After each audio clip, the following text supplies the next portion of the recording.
ठीक है।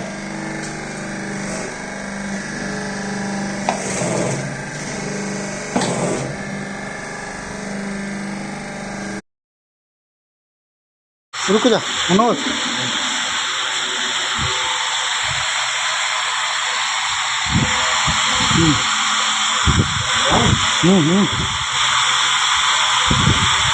ठीक है, बस बस बस।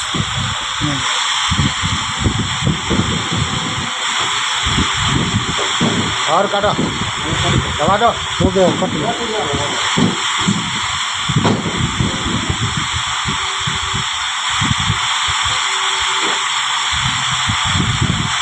आगे से आगे से। ठीक से कर लिया।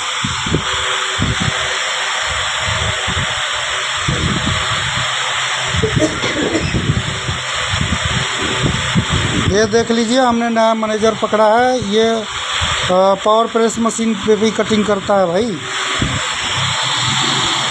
दोस्तों आपके लेकर आऊं एक ऐसी मशीन जिससे आप एक नहीं चार प्रकार का काम कर सकते हैं। देखिए चांदी वाली प्लेट बन रहा है, इसमें आप जो प्लेट बना सकते हैं, इस प्रकार का स्क्रबर पैक कर सकते हैं, चप्पल बना सकते हैं, ब्रश पैक कर सकते हैं।